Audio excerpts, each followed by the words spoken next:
Selamat bertarung semuanya ya Bang Huda. Kalau itu kan tadi alasan dari PDIP. Nah kalau pertimbangan dari PKB sendiri, apa sih variabel yang paling kuat sehingga memunculkan pasangan ini, nama ini di Pilgub Jawa Barat?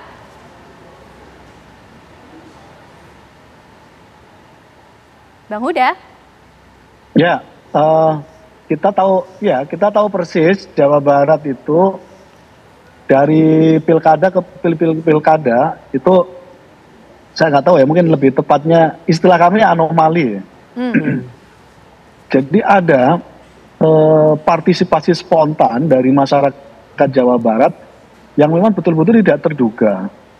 Nah itu yang terjadi dari pilkada ke pilkada yang terjadi di Jawa Barat. Karena itu pula lah kami meyakini peristiwa itu juga akan terjadi lagi di Jawa Barat.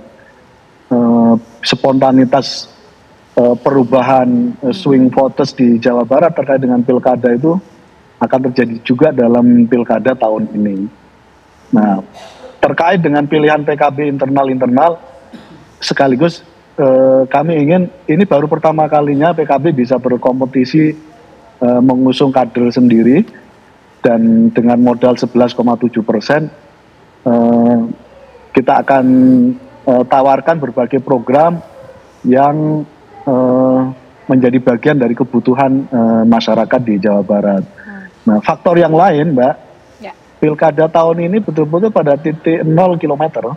Jadi tidak ada figur yang dominan secara elektabilitas ketika Kang Ridwan Kamil pindah di DKI Jakarta. Artinya keempat-empatnya punya potensi dan punya peluang yang sama untuk memenangkan kompetisi pilkada di Jawa Barat. Dan PKB mengambil pilihan untuk mengusung dua kader sendiri sebagai bagian dari ikhtiar untuk memastikan bahwa aspirasi spontan perubahan swing voters di Jawa Barat yang cukup tinggi semoga bisa ditanggung keuntungannya oleh pasangan yang didorong oleh PKB. Oke, baik Bang Khalid, itu termasukkah juga yang dibaca oleh PKS, termasuk kan ini apa nggak khawatir kemarin ada efek Anies yang di Jakarta sempat rame, kemudian ternyata di Jawa Barat juga tidak jadi maju, tidak ada kekhawatiran tentang hal itu, atau ini PKS sudah sangat percaya diri lah mengusung presidennya sendiri, kemudian didampingi oleh Ilham Habibie di situ bersama dengan Nasdem dan juga P3. Jadi kita sangat bersyukur ya, bersyukur artinya pasangan yang kita ajukan ini tadi disampaikan ada 3 partai yang mendukung. Dan ini merepresentasikan masing-masing konstituen yang berbeda-beda. PKS misal, PKS ini peringkat kedua atau ketiga di Jawa Barat dan merepresentasikan seringkali di daerah-daerah perkotaan, ya muslim-muslim di perkotaan. Dan kalau kita lihat Nasdem juga sama di perkotaan, tapi kalau P3 ini muslim yang di di pedesaan. Jadi ini perpaduan dari 3 partai politik ini saya pikir menjadi sebuah kerja kolektif yang harmoni dan cocok untuk mengusung pasangan asih ini. Dan kalau kita lihat memang dari awal Partai Keadilan Sejahtera, karena kita pernah memiliki historis, pernah memimpin 10 tahun di Jawa Barat, aspirasi warga Jawa Barat dan terutama para pemilih di PKS untuk berkontestasi di Jawa Barat sangat besar sekali. Ya. Lepas dari apa yang terjadi di Jakarta, memang sejak dari awal aspirasi arus bawah masyarakat agar yuk PKS maju lagi seperti dulu di zaman Kang Aher. Kita pernah menang 2 kali dan kita pastikan untuk di pilkada kali ini kita ingin maju dan bisa memenangkan kembali. Inilah yang ingin kita sambut, ya, kepercayaan begitu besar dari warga Jawa Barat dan kami ingin merealisasikan itu. Dan di sini Nasdem bergabung, P3 bergabung, dan saya pikir dengan poros yang 4 jumlahnya ini, Prof, ini sangat bagus sekali gitu ya.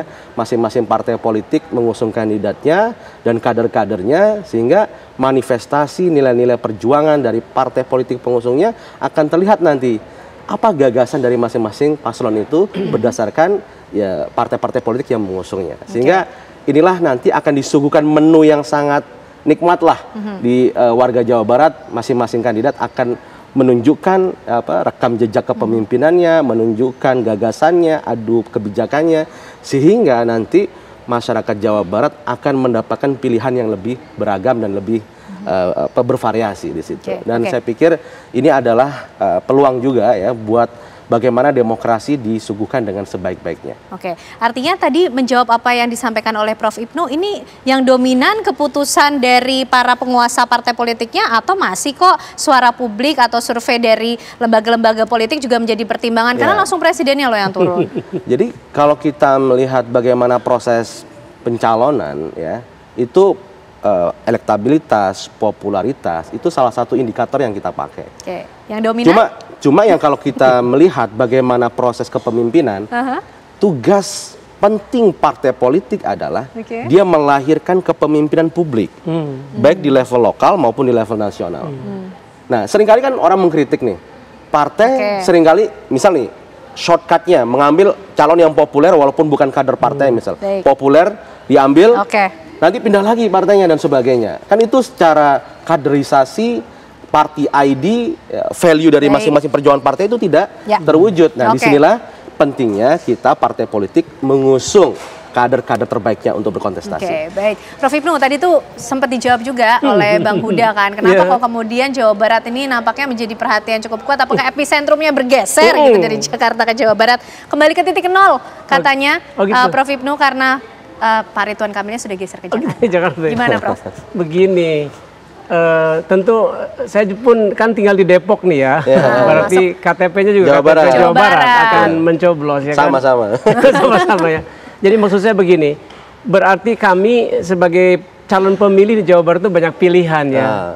Cuma ada satu hal ini, Bang Khalid, yang saya mau sampaikan, karakter orang Sunda dalam menentukan suatu keputusan atau istilah, mudah-mudahan Mbak juga pernah baca, ada istilah yang namanya kumaha engke. Kumaha engke itu artinya gimana nanti aja deh. Bukan engke kumaha, apa jadinya kalau begitu nanti gitu. Jadi ada engke kumaha, ada kumaha engke. Jadi dengan banyaknya calon ini, orang Jawa Barat rata-rata kan ini pemilih bukan hanya di perkotaan, tapi juga sampai ke pelosok kan. Daerah pesisir iya, lama-lama orang berpikir dengan banyak calon ini kumaha engke wae lah gitu. Gimana nanti aja deh gitu kan. Karena itu kan mencerminkan di tengah biasanya di tengah banyaknya pilihan, di tengah banyak alternatif, bahasa lainnya di tengah kebingungan, biasanya orang gitu di budaya Sunda kumaha engke wae lah gitu. Nanti gimana nanti aja gitu. Tapi akhirnya apa yang nanti membuat masyarakat Jawa Barat ini kan harus menentukan pilihan nanti ya Prof ya, memberikan suara begitu. Sambil begitu dia akan rileks, pikir terus sampai pada akhirnya memutuskan sendiri dirinya memutuskan nanti pada saatnya. Tapi dalam menghadapi turbulensi politik seperti ini, katakanlah begitu, biasanya yang berlaku di kalangan bawah begitu umumnya kumaha engke wae lah gitu. Oke. Tapi menarik juga apa yang kemudian harus dilakukan oleh para paslon ini ya untuk menarik minat dari masyarakat Jawa Barat. Tapi ditahan dulu Prof. Dijawabnya usai jeda ini karena tips ya kaitannya nih untuk para paslon yang akan bertarung di tanah Pasundan. Konsultasi gratis. Oke. Sesaat lagi pemirsa konsultasinya dibuka untuk para parpol politik. Kami juga akan kembali hadir untuk Anda.